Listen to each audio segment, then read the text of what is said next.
예, 안녕하세요. 국립기상과학원의 변영아입니다. 지금 제가 자료를 하나 공유를 하고 그다음에 강의를 진행을 하도록 하겠습니다. 예, 자료 잘 보이시죠? 네, 잘 보입니다. 예, 예. 그러면 제 발제를 먼저 시작을 할게요. 우선 저는 국립기상과학원에서 근무를 하고 있는 변영아라고 하고요.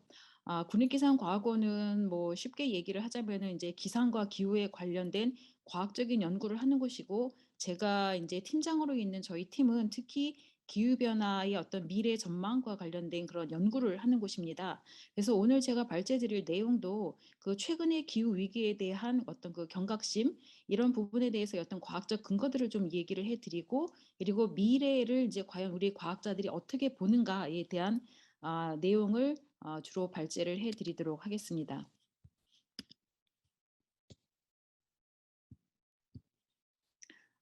우선 이제 기후 변화라는 말이 사실은 IPCC라는 어떤 국제 기구가 생긴 이래, IPCC가 지금 1988년도에 생겼는데요. 그 이후로 거의 한 40년 동안 기후 변화라는 이야기가 이제 점차 화두로 되고 있다가, 최근에 들어서는 이 기후 변화라는 말 대신에 이제 클라이밋 크라이시스 또는 클라이밋 이머전시라는 어떤 기후 위기라는 단어들이 굉장히 많이 등장을 하게 됐어요.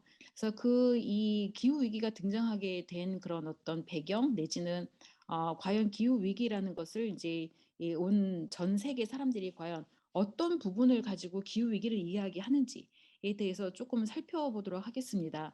지금 보이고 있는 그런 그래프는 2020년, 그러니까 이제 작년이죠. 작년 한 1월 달쯤에 나온 그 이 바이오 사이언스라는 어떤 그 국제 과학 저널에 나온 그 이 논문이에요. 그래서 이 논문이 실제로는 2020년 그 1월 당시에 이제 언론에 굉장히 큰 주목을 받으면서 이 기후 위기라는 단어가 어떻게 보면 좀 더 광범위하게 사용이 되었다라고 보여집니다.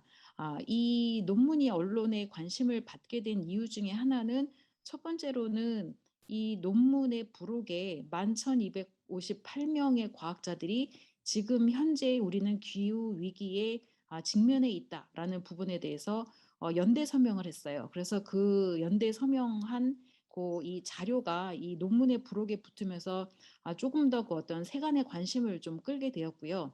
두 번째 이유는 뭐니 뭐니 해도 이제 논문의 내용인데, 이 논문의 내용은 이제 그림에서 보시다시피 이 위쪽의 네 개는 인간 활동의 변화를 수치화해서 이제 그래프로 이렇게 나타낸 것입니다. 즉, 이 X축은 1979년부터 약 한 2019년 정도까지 각각 인구의 증가, 그다음에 경제, 즉 GDP의 증가, 그리고 GDP의 증가에 따른 CO2의 어떤 배출량 증가, 그리고 이 CO2 배출량이 어디에서 왔는가를 살펴보는 석유와 석탄, 그리고 천연가스의 어떤 사용량, 그리고 그 외에 우리가 이제 현재는 이제 신재생 에너지라고 불리우는 이 태양광이나 아니면 그 풍력, 그 에너지의 증가율, 이러한 형태로 어떤 인간 활동을 수치화한 것이죠. 그래서 이 첫 번째 줄에 있는 이 그래프를 보시면, 우리가 그동안 아주 그 짧은 기간임에도 불구하고 그러니까 한 1979년부터 인구는 지속적으로 증가하면서 인구 1인당 이 탄소를 쓰는 그 인구가 굉장히 늘어남과 동시에 마찬가지로 이 인간은 어쨌든 그 풍요로운 삶을 이제 지향을 하고 있기 때문에, 결국은 각 국가별로 어떤 그 이 경제 성장이라는 그런 모토하에서 실제 GDP가 굉장히 빠른 속도로 증가를 해 나갔다라는 걸 볼 수가 있고요. 그와 동시에 이 경제 성장이 뒷받침되는 것은 바로 이 석유나 어쩌면 석탄과 같은 그런 화석 연료에 기반한 산업이 실제로는 뒷받침되고 있었기 때문에, 이러한 CO2의 이 배출량의 증가가 거의 GDP의 증가와 유사한 그런 패턴으로 가고 있다라는 것이 보여지고 있습니다. 그래서 이러한 인간 활동의 어떤 그 변화가 과연 우리가 살고 있는 이 지구 위의 환경에 어떤 영향을 미쳤는지에 대한 부분들도 사실 같이 나와 있어요. 그래서 이 아래 그림을 보시면, 결국 인간이 배출해낸 CO2의 어떤 배출이 이 대기 중에 온실 효과를 일으키는 그 대기 중에 온실가스 농도를 이렇게 빠르게 급격하게 증가를 시켰고, 이로 인해서 지구의 어떤 지표 온도는 빠르게 증가를 하고 있다. 그래서 기온 상승에 굉장히 가파르게 증가를 하고 있으며 이에 따른 지구 환경의 변화 중 하나인 해수면 고도의 상승이라든가 이런 부분들이 이제는 눈에 띄게 우리가 감지를 할 수 있고 그리고 맨 마지막에 나와 있는 그래프는 이러한 어떤 평균적인 기후 변화의 추세가 결국에는 호우라든가 아니면 가뭄이라든가 아니면 폭염과 같은 그런 극한 현상을 야기함으로써 결국엔 우리가 거꾸로 재난재해라는 형태로 어떤 기후 변화를 다시 맞이하고 있다라는 그런 부분들을 이렇게 수치화해서 굉장히 정량적으로 나타낸 그런 논문입니다. 그렇기 때문에 우리가 일단은 기후 위기를 이야기함에 있어서 이렇게 지구 환경의 변화, 특히 인간 활동에 의한 변화가 우리에게 어떤 영향을 주는가를 되짚어 보면 결국 그것이 재난재해라는 그런 어떤 이 악영향으로 다가오기 때문에 우리가 기후 변화를 결국 인간의 관점에서 보자면 위기 상황이다라는 부분들을 이야기할 수밖에 없는 것이죠. 그거를 좀 더 수치적으로 나타내면 이 그림은 세계 기상 기구라고 불려지는 국제 기구에서 2020년에 10월에 나타낸 이 보고서예요. 그래서 이 보고서에서는 기후 변화의 어떤 영향 중에서 특히 이제 재난재해에 그동안 전 세계적으로 보고된 건수를 집계를 한 결과입니다. 여기에서 이 동그란 원이 나타내는 건 1970년대부터 한 2020년 정도까지의 그 약 한 50년의 기간 동안에 아주 그래도 규모가 큰 세계적으로 이슈가 됐던 그런 재난재해가 약 한 11,000여 건이 이제 발생을 했다라는 걸 나타내고 있고요.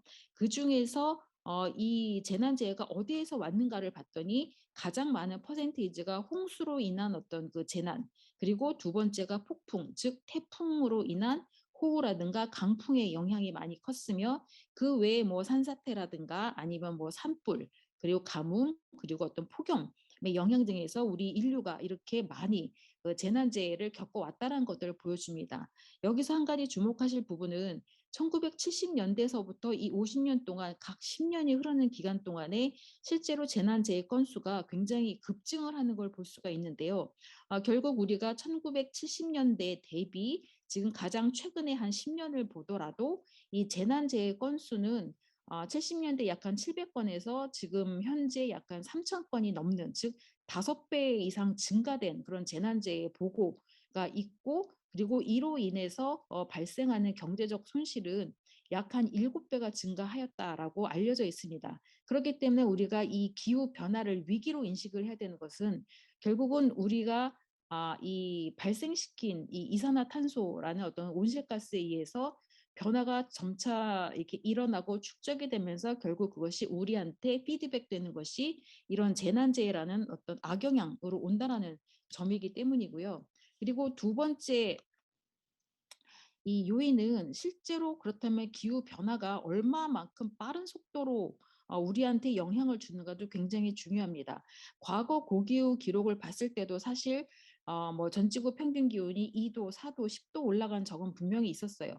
하지만 그때의 속도는 예를 들자면 뭐 한 10만 년당 뭐 한 1도 정도의 비율로 올라갔다라고 한다면 이 그래프에 보시다시피 우리는 1850년 이후 2020년 정도까지 굉장히 빠른 속도로 약 한 150년이 지나는 이 기간 동안에 거의 1도라는 아주 극적인 그러니까 이 온난화를 이제 겪고 있다는 거죠. 그리고 이 부분을 좀 더 이 시기별로 나눠보면 적어도 1900년대 이전에는 이러한 추세가 그렇게 눈에 띄게 나타나진 않았지만 1900년대 그 초반에는 이 온난화 추세가 점차 감지되면서 그것이 1960년대 이후로 굉장히 빠른 속도로 기울기가 커지고 있다. 즉 시간당 올라가는 온도가 굉장히 양이 커지고 있다는 것들을 보고 있습니다. 그렇기 때문에 최근에 어떤 과학적인 이 기록들은 최근의 온난화 추세가 약 10년당 한 0.2도 정도로 가속화되고 있는 지금 상황이고, 이러한 추세가 지속적으로 일어나면서 결국 2015년부터 2020년까지의 전지구 연평균 기온을 따져봤을 때 최근 6년이 각각 가장 더웠던 해의 순위를 봤을 때 1, 2, 3, 4, 5, 6 등에 모두 포진해 있다. 즉 매년 이 가장 더운 날들이 기록이 되고 그것이 기록이 갱신이 되고 있다라는 것들이 지금 현재 과학적인 어떤 근거로서 지속적으로 제시가 되고 있는 상황입니다. 이 온난화는 비단 이 기온의 변화뿐만 아니라 이 전 지구적인 어떤 그 이 대기 흐름의 어떤 바람의 변화라든가 이런 부분과 같이 연결이 되면서 결국은 강수량 변화 또는 해양의 어떤 그 고수온 또는 해수면의 상승 그리고 어떤 이 빙하나 뭐 이런 해빙의 녹음 등과 연결이 되면서 여러모로 우리한테 영향을 주고 있는 것이죠.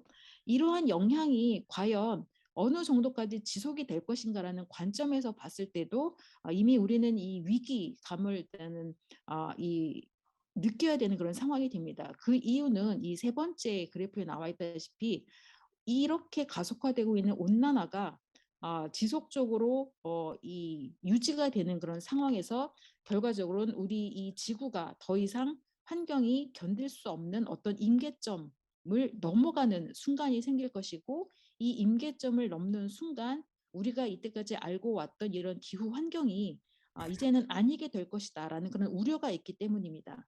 지금 현재 그 지구 시스템의 어떻게 보면 아킬레스건, 즉 우리가 정말 이 한 번 건드리면 더 이상 우리가 제어를 할 수 없는, 통제를 할 수 없는 그런 어떤 요소로서 지금 이야기가 되는 것이 보통 이제 그 이 빈권, 즉 얼음의 어떤 그 녹음이라든가 그다음에 이제 이 뭐 이 인도나 태평양에서의 어떤 바람의 변화, 뭐 그다음에 이제 뭐 산호초의 어떤 그 백화 현상 등등등을 들 수가 있는데 문제는 이러한 변화들이 임계점에 다다르는 요소가 과거에는 한 산업혁명 이후 대비를 봤을 때 한 5, 6도 정도에서 일어나지 않을까라는 데 반해서 지금 최근의 연구 추세는 우리가 2도씨에 도달을 하는 그런 작은 온도 변화에도 이러한 변화들이 지금 지속적으로 일어날 것이다. 그리고 이미 이 1도가 넘은 지금 현상에서 이미 변화가 감지되고 있다라는 점에서 이 기후가 굉장히 위기의 상황에 처해 있다라는 것들을 인지를 해야 된다라고 얘기를 합니다.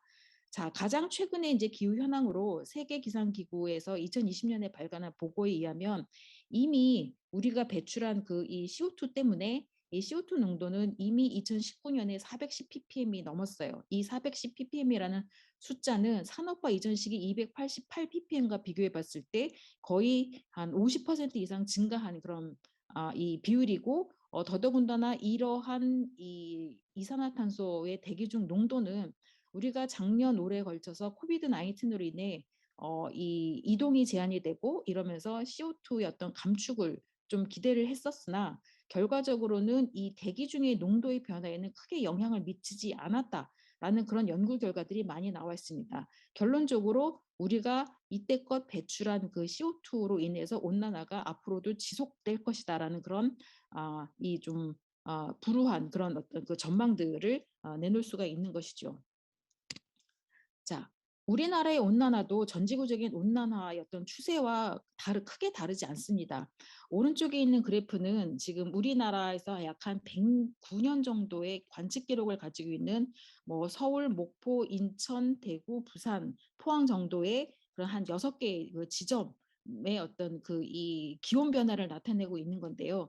맨 위에 최고 기온과 중간에 평균 기온 그리고 최저 기온의 변화를 보더라도 이 1910년부터 2020년까지 기간 동안에 지속적으로 기온이 올라가고 있다라는 것들을 보실 수가 있습니다. 특히 우리나라의 이 기온 변화는 약 10년당 0.2도 정도 폭으로 굉장히 좀 빠르게 상승을 하고 있고요. 그리고 그 안에서 최저 기온이 그리고 겨울철 기온 상승폭이 점점 더 높아지는 것들을 볼 수 있습니다.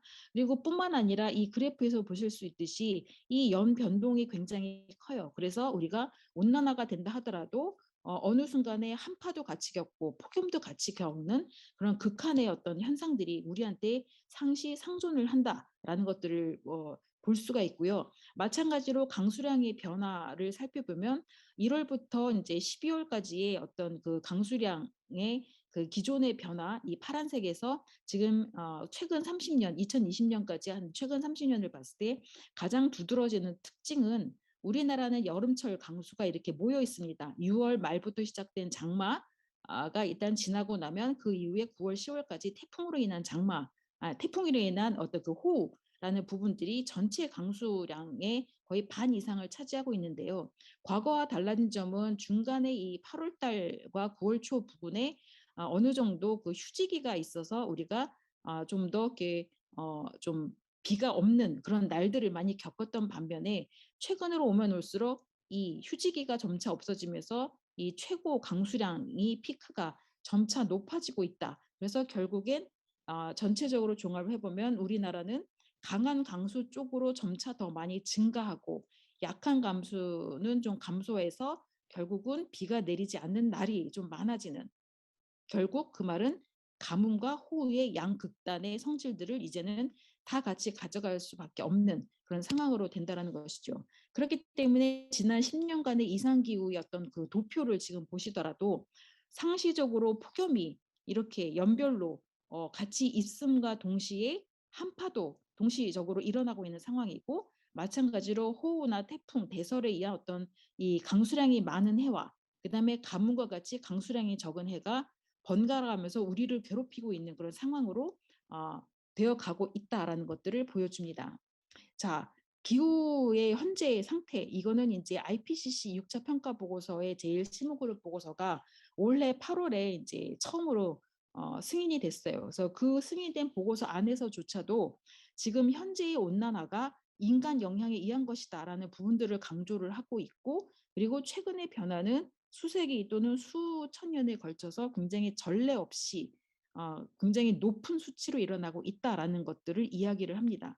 그리고 또 한 가지로 이렇게 인간이 유발한 기후 변화가 이미 전 지구적으로 전 세계에 걸쳐 모든 지역에서 호우나 아니면 뭐 가뭄 또는 이제 폭염, 뭐 그다음에 해수면 상승과 같은 그런 극한 현상에 영향을 이미 주고 있는 상황이다라는 부분들을 이야기를 합니다. 그렇기 때문에 우리가 이러한 이 상황에서 지금 현재 위기감을 느끼고 어떤 경각심을 가지고 이러한 이 기후의 변화를 어떻게 하면 좀 더 우리가 미래의 안전한 기후 환경을 유지하기 위해서 제어를 해야만 되는가라는 부분들이 앞으로는 중요해지게 되는 것이죠.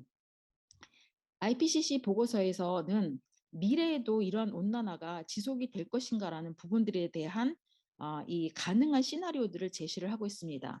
이 위쪽 왼쪽에 보여지는 이 그래프는 약한 2015년부터 시작해서 2100년 정도까지 우리가 온실가스를 연도별로 어떻게 배출하는가에 따른 그런 어떤 시나리오를 약 한 5개 정도로 제시를 해요. 그래서 맨 아래에 있는 SSP 1-1.9라고 불리우는 이 파란색의 시나리오 같은 경우는 약 한 2020년까지 현재 상태를 유지를 하다가 2015년의 상태를 유지하다가 2020년 이후로는 급격히 탄소를 감축을 시켜서 2050년과 60년 부근에 넷제로에 도달하는 그런 탄소 중립의 시나리오들을 가정을 한 것입니다. 그리고 그 위에는 SSP 126 같은 경우는 조금 더 느리긴 하지만 약한 2007, 80년도 부근에 탄소 그 넷제로에 도달하는 상황을 가정을 한 것이고, 그 외에 이제 이 주황색과 빨간색 그리고 고동색으로 나타나는 것은 탄소를 일부 완화하거나 아니면 현재 추세 또는 현재보다 더 빠른 속도로 배출을 할 경우를 가정을 한 것입니다. 그래서 이러한 5개의 그 탄소 배출 시나리오를 가지고서 우리가 알고 있는 그런 기후변화 예측 모델을 통한 그런 어떤 전망들을 살펴보면 우선 그 가장 가까운 미래, 즉 2021년부터 2040년의 어떤 평균적인 기온, 그리고 중간 정도의 그 중반기의 어떤 20년, 그리고 이 21세기 후반의 어떤 20년에 대한 그 평균 기온들의 그 증가분을 봤을 때 이 가장 최저 배출인 탄소를 이제 가장 적게 배출하는 시나리오에서조차도 우리가 1.5도에서 먼 미래 1.4도 정도로 우리가 지금 산업혁명 이후에 1.5도에 도달할 수밖에 없다라는 사실들을 알려주고 있고요. 뿐만 아니라 이것이 만약에 우리가 이 탄소의 어떤 완화나 감축 노력을 좀 이렇게 잘 하지 못해서 어떤 그 배출을 좀 더 지속시키는 시나리오 갔을 당시에는 이 가까운 미래에는 1.5에서 1.6도 정도의 기온 상승을 보이겠지만 먼 미래로 갈수록 그것이 약간 4도 이상의 그런 온도로 갈 수 있다라는 것들을 이야기를 합니다. 결국 이러한 것들을 정리를 해보면 최소한 금세기 중반 약 한 2040년 정도까지 전지구 평균 기온은 그동안 우리가 배출한 이 온실가스로 인해서 지속적으로 증가를 할 것이다라는 것들이 이제 거의 뚜렷한 어떤 사실로서 제시가 되고 있고요. 그리고 두 번째로는 그렇기 때문에 이 산업화 이전 시기 대비 1.5도 온난화, 파리 협정의 어떤 권고 사항이 되고 있는 1.5도의 온난화는 결국 대부분의 시나리오에서 결국 도달이 될 것이다라는 사실을 이야기를 해줍니다. 하지만 만약에 우리가 그 이 1.5도에 도달한다고 해서 더 이상의 그 이 탄소의 어떤 감축 노력을 하지 않는다라고 한다면 결국 이 고배출 시나리오인 이 두 개와 같이 3도와 4도가 넘는 그런 이 기온을 맞이할 수밖에 없을 것이죠. 이렇게 온난화가 진행될 때마다 우리가 익히 알고 있는 뭐 고온과 호우, 가뭄 이런 부분들은 앞으로 지속적으로 더 커질 것이다라는 그런 경고를 하게 됩니다. 자, 이 부분은 이제 국립기상과학원에서 수행한 내용 중에 하나인데 우리가 1.5도 온난화 제한 목표 또는 2도씨 제한 목표를 달성했을 경우 그리고 만약에 그렇지 못하고 3도 정도 전지구 기온이 올라갈 경우에 그렇다면 동아시아 지역, 우리 한반도가 위치한 동아시아 지역의 기후 위험도가 얼마만큼 상승하는지를 계산한 그래프입니다. 왼쪽의 경우에는 이 극한 고온, 즉 폭염의 어떤 기온이 증가하는 비율이라고 보시면 되고요. 오른쪽은 이 호우의 어떤 강수량의 증가 폭이라고 보시면 됩니다. 이거를 봤을 때 아실 수 있는 것은 우리가 1.5도로 막았을 때에 비해 2도 또는 3도로 올라갔을 경우에 기후 위험도가 굉장히 커진다라는 것들을 볼 수 있습니다. 즉 거꾸로 얘기하자면 우리가 탄소 감축을 제때 하지 못한다라고 한다면 우리가 겪어야 될 그 재난재해는 1.5도로 우리가 탄소 감축을 잘해서 막았을 때에 비해서 결국 2배 이상의 그런 위험을 겪을 수 있다라는 것들을 이야기를 해줍니다. 그렇기 때문에 미래 기후 변화를 억제를 한다는 것은 결국 우리가 지금 현재 일어나고 있는 기후 변화는 우리가 이때까지 배출해낸 그런 이 탄소의 전체 배출량에 의해서 좌지우지 되는 것이기 때문에 앞으로 이 과거에 이렇게 탄소를 배출하면서 기온이 약한 1도씨 정도 올라왔다면 우리가 만약에 1.5도를 유지하기 위해서 실제로 우리가 제한해야 되는 이 탄소의 양은 약 한 3,000 기가톤 CO2 정도밖에 되지 않고 이미 현재 2,390의 이 탄소를 이미 배출했기 때문에 우리한테 남은 양은 얼마 없다. 그렇기 때문에 이 남은 양을 우리가 사수하기 위해서는 지금이라도 빨리 넷제로에 달성할 수밖에 없다라는 사실을 IPCC 측에서는 이야기를 합니다. 자, 마지막 그 슬라이드인데요. 이 기후 변화는 자연 생태계 또는 인간 사회를 위협하는 가장 큰 요인입니다.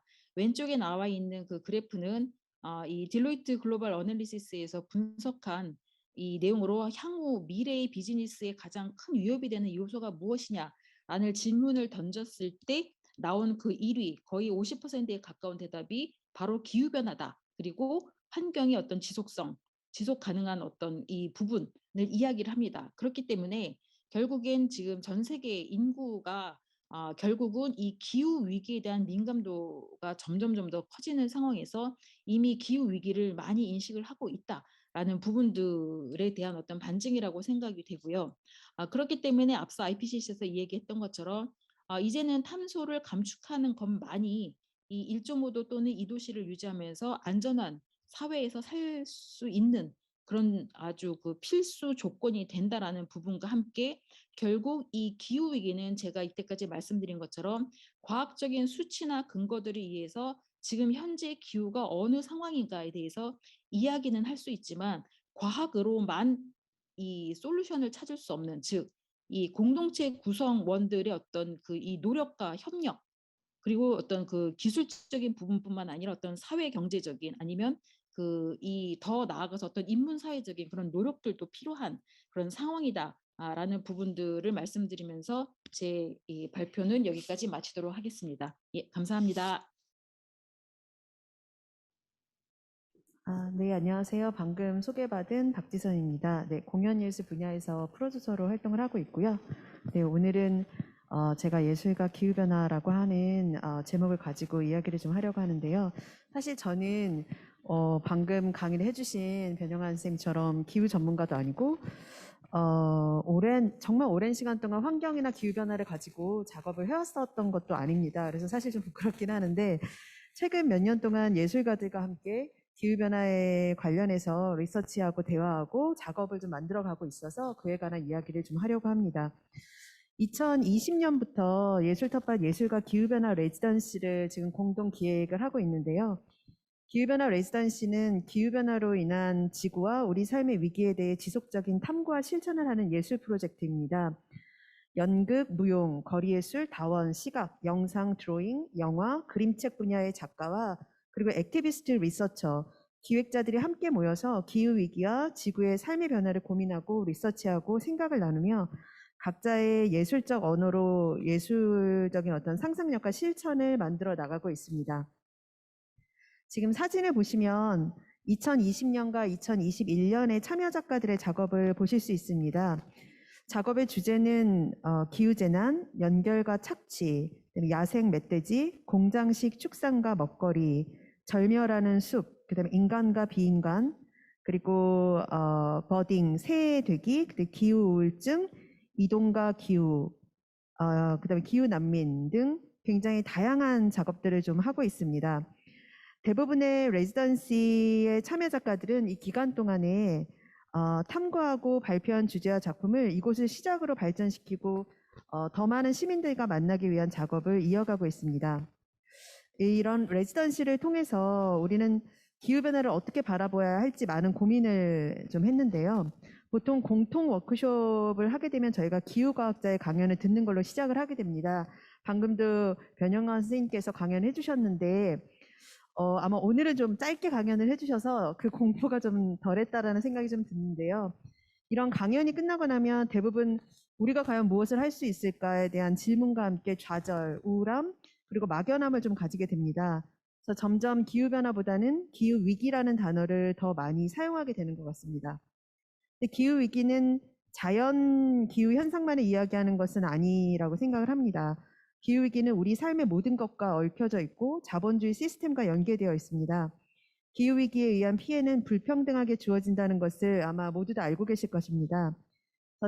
사실은 탄소 발자국을 가장 적게 발생하는 사람들이 가장 많은 피해를 보게 되는 거죠. 그래서 이제는 기후정의라는 표현을 더 많이 쓰게 되는 것 같습니다.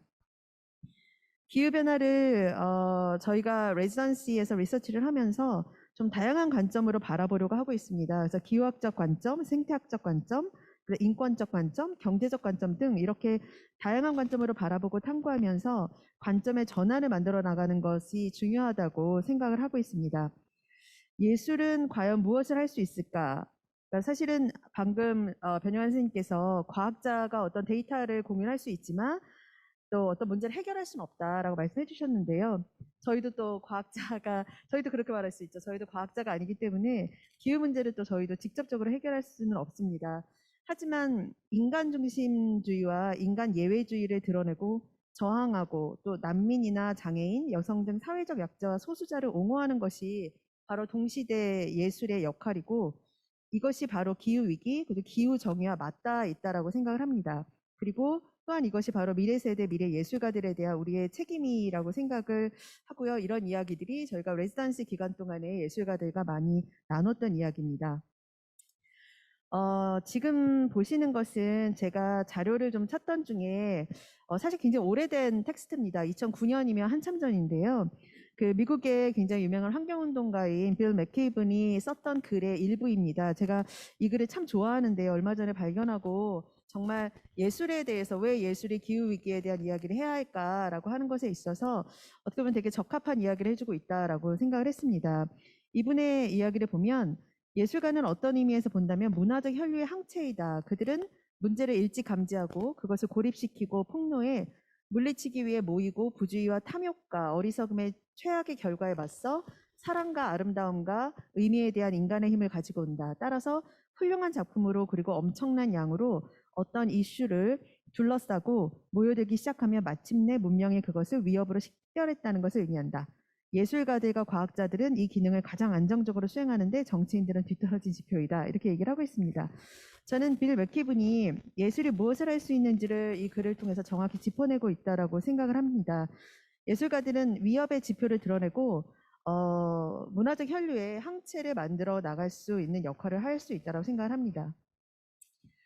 그 팬데믹으로 많은 분들이 전환을 이야기하고 있고 또 많은 과학자들이 담대한 전환에 대한 말씀을 하고 계십니다. 관점의 전환이 필요하다라고 생각을 합니다. 하지만 관점만이 바뀌어서는 안 되고 시스템, 생각, 모든 것의 전환이 필요하다라고 생각을 합니다.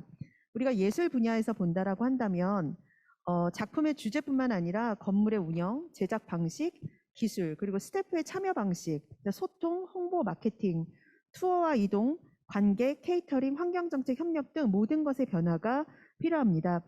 제가 기후 레지던시를 진행을 하면서 작년과 올해 계속해서 개인적으로 여러 가지 자료를 찾으면서 리서치를 좀 하고 있는데요. 몇 가지 사례를 함께 공유하려고 합니다. 지금 보시는 거는 런던 티어터 컨소티엄인데요. 런던 극장의 컨소시엄은 LTC라고 하는데 LTC는 런던의 14개의 제작극장으로 구성되어져 있는 협회입니다. 이미 2010년부터 환경 지속 가능성 프로그램, 그래서 LTC 그린이라고 하는 프로그램을 운영을 하고 있습니다. 그 위쪽에 보시면 영어로 회원 극장 리스트를 보실 수가 있어요. 그래서 아마 익숙한 극장, 뭐 베터스 아트 센터라든가 보시 시어터, 로열 코트 시어터, 뭐 이런 익숙한 극장들을 좀 보실 수 있을 것입니다. 이들이 굉장히 많은 작업들을 해왔는데요. 이들이 2018년, 19년에는 예술가 기후랩, 그러니까 제가 지금 하고 있는 예술가 레지던시와 굉장히 유사한 프로그램을 진행을 했었더라고요. 그래서 이런 기후랩을 기획하면서 창작자들과 함께 기후변화, 그다음에 예술가들이 직면한 어떤 도전, 그다음에 예술가들의 기후위기 대응에 대해서 탐구하고 실천의 방법들을 함께 찾아나가고 있습니다. 또한 탄소 중립 로드맵을 만들어 나가고 있는데요. 영국의 환경 분야의 민간 전문 기관인 아마 줄리스 바이스클이라고 하는 기관을 많이 들어보셨을 거예요. 이 기관과 파트너십을 통해서 2025년까지 탄소의 60% 감축을 달성할 수 있는 로드맵을 지금 실천을 하고 있고요. 이미 40% 이상 달성을 했다라고 합니다. 그 밖에도 환경을 주제로 한 다양한 프로그래밍과 작품을 지속적으로 제작을 하고 있는데요. 여기 보시면 뭐 단편 영화라든가 부스 극장에서 제작한 작품, 그다음에 젊은 세대와 기후 행동에 좀 초점이 맞추어진 그런 작품들을 통해서 지속적으로 관객과 이 문제를 가지고 대화를 나누고 있습니다. 그리고 또 직원들과 관객들을 대상으로 한 인식 제고와 참여 캠페인도 진행을 하고 있는데요. 리릭 해머스미스 극장에서는 음식, 먹거리의 환경적 영향을 자세히 들여다보는 Food for Thought라고 하는 또는 플라스틱 프리 리릭 뭐 이런 캠페인들을 계속해서 극장에서 진행을 하고 있습니다. 아마 많이 들어보셨을까? 빅영도 많이 들어보셨을 것 같은데요. 빅영에서도 보면은 이런 플라스틱과 관련된, 그리고 킬런 극장에서는 전자제품을 어떻게 우리가 재활용할 것인가에 관한 캠페인들을 스태프들과 그다음에 관객들을 대상으로 해서 지속적으로 해나가고 있습니다. 그 밖에도 또 여기에 지금 LTC 회원 내 3분의 1 이상이 크리에이티브 그린 점수를 달성을 했다라고 그래요. 그래서 최고 등급인 5개, 우리가 보통 이제 영국에서 이게 별을 주는데요. 별 5개 크리에이티브 그린 인증을 획득을 했다라고 합니다. 그래서 이런 방식으로 해서 LTC 회원 극장이 좀 중심이 돼서 런던에서 모든 극장들이 이 탄소 중립을 함께 실천을 해나가고 있습니다. 다음은 이 LTC 회원 극장이기도 한데요. 로열 코트 시어터의 사례를 좀 말씀을 드리려고 합니다. 런던 로열 코트 극장을 아마 잘 아실 거예요. 그 작가들을 계속 개발하고 있는 그런 연극 분야에서 굉장히 주목받고 있는 극장 중에 하나인데요. 2019년 초에 기후변화 비상사태를 선포한 최초의 공연예술단체 중 하나입니다. 그래서 2020년에 탄소 넷제로 공연장으로 전환하겠다라는 발표를 했었습니다. 그리고 워킹 그룹을 만들어서 조직 전 분야에 걸쳐서 아주 전략적으로 변화를 만들어 나갔는데요. 에너지, 폐기물, 음식 및 음료, 물, 투어, 운송, 티켓팅, 종이 및 통신에 대해 컨설턴트의 조언에 따라서 굉장히 즉각적인 그런 변화를 만들어 갔습니다. 지금 여러분들이 보시는 이미지는 2020년 3월에 진행한 오픈 코트인데요. 클라임 이머전시라고 하는 비상사태랑 긴급상태죠. 긴급사태를 주제로 내걸고 예술가들과 함께 우리 모두가 직면한 어떤 이 도전에 대해서 우리가 어떻게 함께 해결할 것인가에 대해서 밤새도록 모여서 토론을 하고 강연을 듣고 그리고 공연에 이르기까지 일련의 행사들을 진행을 했었습니다. 그 로열 코트의 예술감독 비키 패더스톤과 책임 프로듀서 루시 데이비스가 한 이야기를 제가 가져왔는데요. 이 말도 제가 참 좋아하는 말입니다. 이분들이 로열 코트는 항상 급진적이고 두려움 없이 급진적이고 미래지향적이어야 한다라고 얘기를 합니다. 그리고 탄소 넷제로가 되기 위해서 지금 현재 노력을 하고 있는데 이러한 노력이 무엇을 위한 것인가에서 이는 지구상의 모든 지역에서 미래의 작가와 예술가에 대한 우리의 책임이다라고 이야기를 하고 있습니다. 우리가 기후변화라고 하는 것을 막연하게 지구를 위해서 우리가 어떤 행동을 취할 수도 있지만 내가 지금 현재를 살아가고 있는 내 입장에서 내가 기후위기에 대응을 한다라고 하는 것은 구체적으로 무엇을 위한 것일까라고 하는 것을 내가 지금 발을 딛고 있는 내 분야, 그다음에 내가 하고 있는 어떤 이 지역 안에서의 나의 책임들을 찾아보는 것도 굉장히 중요하다고 생각을 하는데요. 로얄 코트의 대표로서 감독으로서 지구상의 모든 지역에서 미래의 작가, 그리고 예술가에 대한 어떤 하나의 책임으로서 지금 탄소 넷제로가 되기 위해서 노력을 하고 있다라고 얘기를 하고 있습니다. 아마 영국의 국립극장 사례들을 많이 들어보셨을 것 같아요. 로얄 코트와 마찬가지로 극장 전방위적으로 지금 탄소 중립 공연장이 될 것을 선언하고 실천을 하고 있습니다. 그래서 에너지, 냉난방, 쓰레기, 식음료, 물, 생물 다양성, 지속 가능한 작품, 투어링, 업계와의 협력 등 굉장히 전방위적인 전환을 하고 있는데요. 굉장히 재미있는 게 여기 지금 보시는 이미지 중에서 제일 오른쪽 하단에 보시면 그 꿀 같은 그 병을 보실 수 있는데요. 이게 생물 다양성이라고 해서 이 국립극장의 루프 쪽에 꿀벌들이 지낸다고 합니다. 그래서 실제로 이 꿀벌들이 생산하고 있는 꿀을 실제로 관객들에게 판매도 하고 있고요. 그리고 국립극장 같은 경우에는 실제로 탄소 중립 공연장이 될 것을 선언하고 실천하는 것을 굉장히 구체적인 데이터로 관객들과 공유를 하고 있습니다. 그래서 예를 들어서 상업용 쓰레기의 67%를 이미 재활용하고 있고요. 2022년까지는 75%에 도달하겠다. 그리고 지금 그 가운데 그림 보시면 재사용 가능한 컵을 보실 수 있는데요.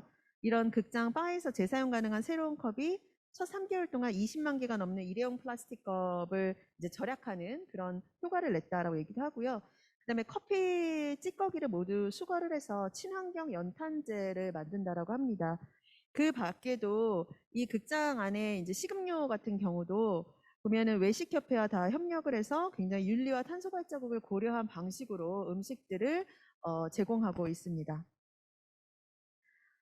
굉장히 사실 사례가 많은데요. 에딘버러 프린즈는 너무 많아서 제가 그냥 간단하게만 말씀드리고 넘어가려고 합니다. 여러분이 다 아시는 축제인데 여기 11번에 보시면 Staying Green이라고 쓰여 있죠. 그래서 이 프린즈에 참여하는 예술 단체들에게 이 친환경적으로 작업을 할 수 있는 여러 가지 그 프로그램들을 제공을 하고 있습니다. 그래서 이런 그린 아트 포털, 그래서 모든 분야에 있어서 정보를 볼 수 있도록 제공을 해주고 있고요. 그 다음에 프린지 소사이어티의 지속 가능성 툴킷들을 만들어서 예술 단체인 내가 지금 어느 단계인 건지, 내가 지금 씨는 뿌렸는지, 내가 좀 잘하고 있는지, 나는 나무인지, 이런 지속 가능성의 내 위치를 좀 볼 수 있게 해주기도 하고요. 이런 식으로 스코어를 점수를 내서 스스로 나를 좀 판단하게 하게 하는, 내 위치를 지금 보게 하는 이런 툴킷을 제공을 하기도 합니다.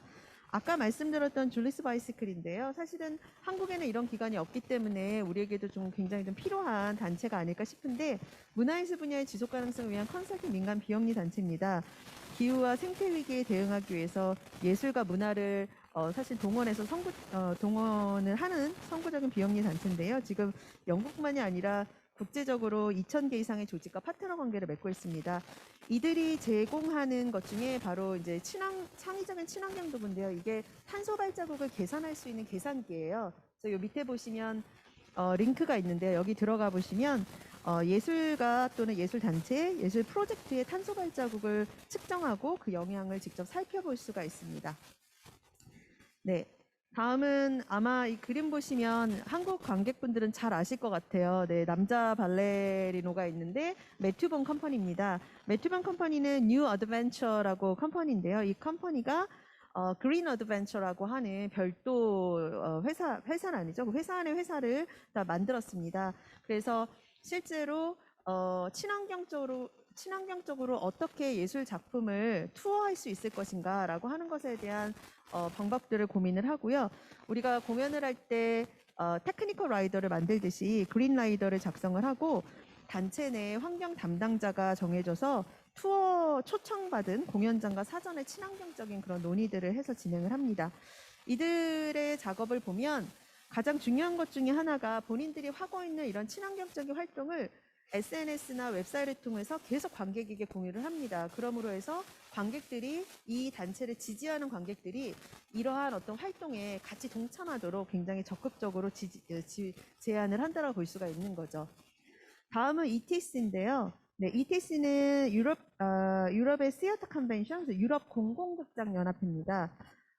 ETC가 2020년부터 시작해서 이 그린 시어터 친환경적인 극장의 운영과 그다음에 연극 제작, 공연 제작 방식에 대해서 향후 2020년부터 향후 5년 동안의 계획들을 지금 순차적으로 발표를 하고 있습니다. 그래서 보시면 2020년에 이제 컨퍼런스를 좀 진행을 했었고요.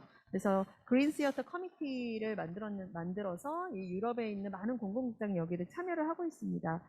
그래서 이들이 2021년 6월 올해죠. 6월 11일에 극장을 위한 ETC 지속가능 행동 코드를 만들었습니다. 그리고 8개의 행동 목표를 만들었는데요. 이들이 보면 유럽의 극장이 누리는 정보, 동원, 그리고 입법을 통해서 우리의 탄소 발자국을 측정하고 이해하고 줄이고 상쇄할 것을 약속한다. 이렇게 이야기를 하고 있습니다. 그리고 우리는 정의와 민주주의, 그리고 연극을 통한 국제적인 협력을 지지하고 지속적으로 대화하며 오늘날의 다양한 관객과 변화하는 사회에 반응하고 관여하고 대응하는 상호작용이 필수적인 플랫폼으로서의 유럽의 극장을 강화하고 촉진하기 위해 노력한다. 사실 이거를 보시면 지금 최근 들어서 최근 한 3, 4년 특히 이제 코로나를 저희가 겪으면서 많은 극장 협회들이 유럽에는 많은 이런 극장 협회나 네트워크들이 어떻게 하면 우리가 공동으로 그 공연장이나 그다음에 제작의 방식들을 좀 바꿀 수 있을까라고 하는 고민들을 하면서 이런 다양한 협력을 하고 있다라고 하는 것을 좀 보실 수가 있습니다. 그 외에 굉장히 사실은 많은 민간의 예술 단체들의 노력 또한 볼 수가 있는데요. 지금 첫 번째 보시는 게 Climate Change Theater Action이라고 기후변화 연극 행동입니다. CCTA인데요. 2015년에 설립이 돼서 매 2년마다 UN 기후 변화 협약 당사국 총회와 동시에 개최되고 있습니다. 얼마 전에 있었죠. 11월에 그 글라스고에서 진행이 됐었고요. 그거와 동시에 진행이 돼서 이 클라이밋 체인지 시어터 액션도 올해 진행이 됐었습니다. 그래서 그린 뉴딜을 주제로 진행이 되었었고요. 전 세계 극작가들이 참여를 합니다. 그래서 기후변화를 주제로 해서 아주 짧은 단편이곡을 창작을 하고요. 이 창작된 작품은 축제 기간 동안에 신청을 하는 누구나 접근을 할 수가 있어요. 그래서 무료로 배포가 되고요. 무료로 받은 그 희곡을 내가 있는 내 커뮤니티와 그다음에 나와 함께 작업하는 예술가들 또 나의 동료들과 함께 이것을 연극으로 만들거나 아니면 낭독을 할 수도 있고요. 워크숍을 할 수도 있고요. 전시도 할 수 있고 굉장한 다양한 방식으로 또 여러 형식으로 지역사회와 지역민들과 만나서 기후변화에 대한 담론을 만들어 나가는 행사입니다. 아마 올해 했으니까 내년은 아니고요. 아마 후년에 또 진행을 할 텐데 관심 있는 분들은 이 클라이밋 체인지 시어 액션에 이제 들어가셔서 그런 희곡들을 좀 신청을 하셔서 작업을 같이 해보셔도 좋을 것 같습니다.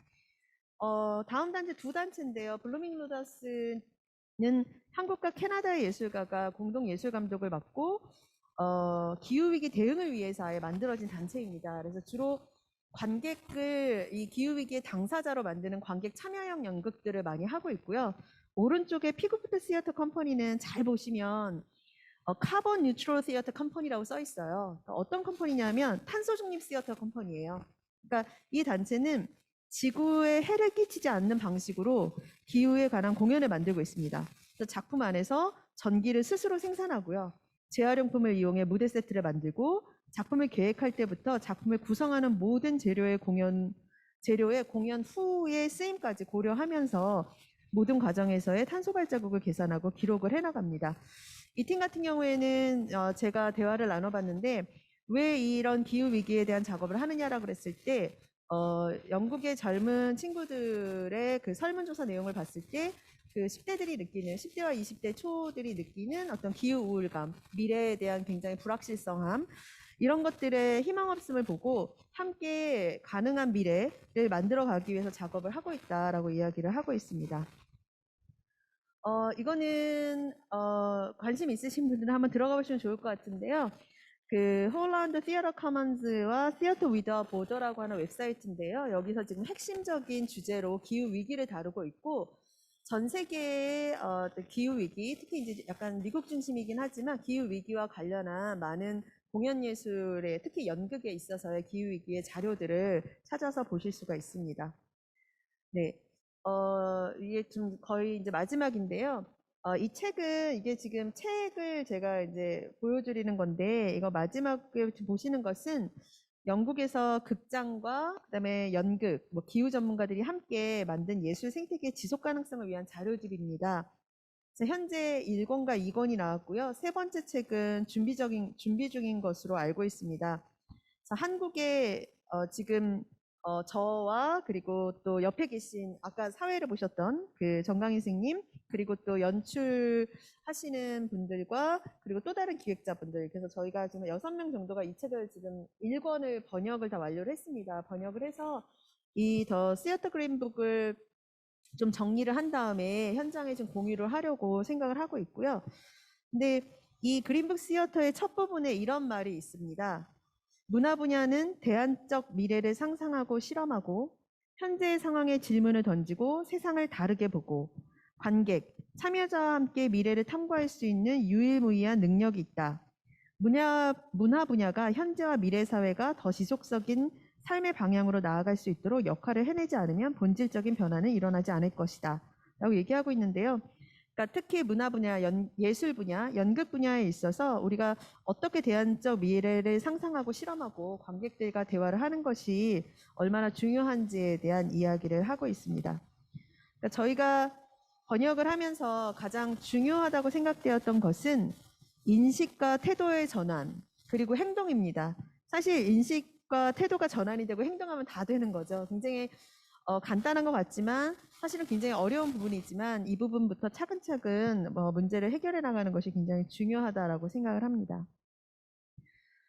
마지막으로 작년에 읽었던 책인데요. 조유재 선생님의 탄소사회의 종말을 보면 이런 말이 있습니다. 상상의 대중을 상대로 단일한 메시지를 무차별적으로 살포하는 방식을 넘어서 인간의 공감각을 파악하고 다양한 경험의 차이에 부합하는 의사소통 통로를 찾아야 한다.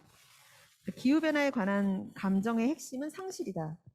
기후변화가 초래하는 상실의 크기를 우리는 가늠하기 어렵다. 그러나 기후운동가 빌 맥키브는 예술이 그 일을 해낼 수 있다고 역설한다. 예술가들의 측정 단위가 슬픔과 분노, 그리고 희망이기 때문이라고 한다.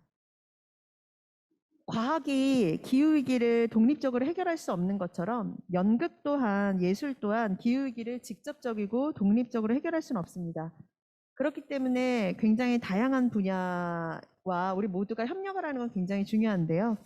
그럼에도 불구하고 예술이 연극이 할 수 있는 것은 문제를 드러내고 그 문제를 다루고 그리고 삶의 레벨에서 사람들의 감정을 들여다보고 질문하고 도전하고 위로하고 그다음에 즐거움과 놀라움을 제공할 수 있다고 생각을 합니다. 그것이 바로 예술과 연극이 기후위기에 지금 늦었지만 지금이라도 굉장히 적극적으로 대응을 해야 하는 저희의 그 태도라고 생각을 합니다. 네, 감사합니다.